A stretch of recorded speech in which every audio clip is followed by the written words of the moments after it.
the year 1741. Northampton, Massachusetts.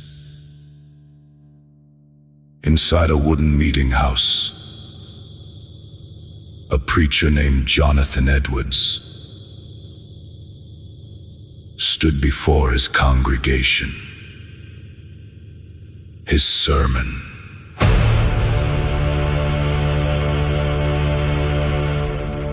sinners in the hands of an angry God. A sermon that would echo through generations. He painted humanity suspended above eternal fire. He declared, the God that holds you over the pit of hell, much as one holds a spider, abhors you. He warned, you hang by a slender thread. He proclaimed,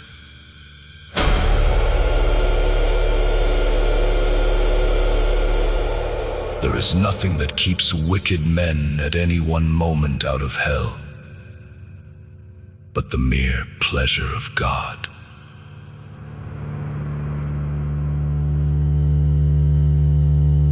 Inside those walls, words became weapons. A sermon became a sentence.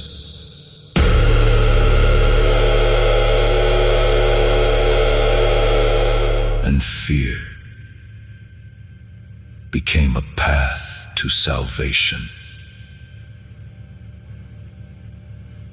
A child beneath the pew of the meeting house, beneath the preacher's flame, before he learned to write his own name, he learned his sinner's stain.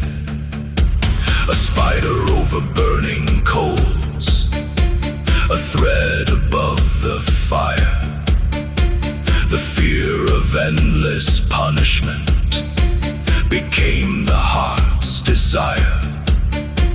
The pulpit carved the warning deep into the souls of men. A lifetime spent in search of crimes that had not happened yet. Every heartbeat was a question, every breath a debt unpaid, every shadow held a judgment, every thought became afraid.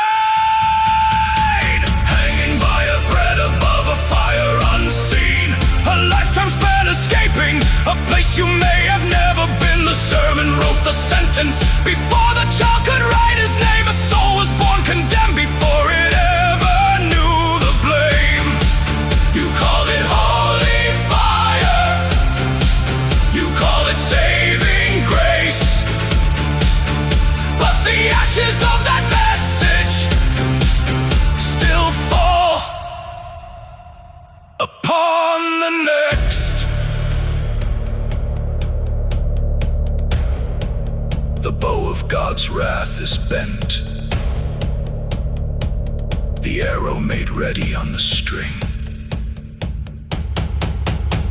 The fathers taught their children, the children taught their own, a language born from trembling, passed down through flesh and bone. Confession after confession, searching for the stain, trying to find the hidden crime that justified the pain. The devil lived in every doubt, the flesh became the foe.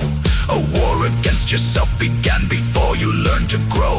The question stayed unanswered, why would love demand a fear? Why would mercy need a threat to make the heart draw near?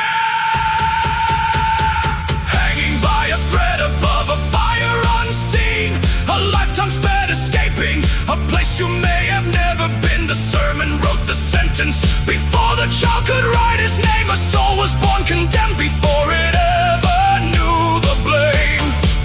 You called it holy fire, you called it saving grace, but the ashes of that message upon the next. If I was born beneath the judgment, before I knew my name, if love required my trembling to prove that I could be saved, then what was I defending? What was I trying to earn? A God who needed terror,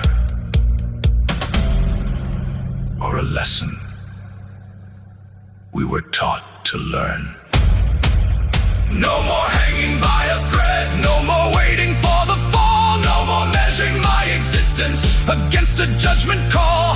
The voice inside the pulpit does not own my soul. The fear that shaped 1,000 years will not control me anymore. I was never just a sentence written before my birth. I was never just a sinner trying to prove my worth.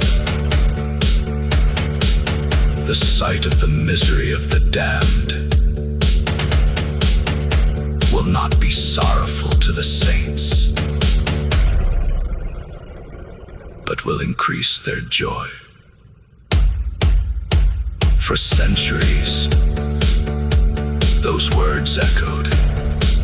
They shaped the way people saw themselves. They shaped the way people saw love. They shaped the way people saw God. But a sermon is not a sentence. A voice from the past is not a prison. The thread is broken, the fire is gone, the door was never locked. And freedom was waiting on the other side.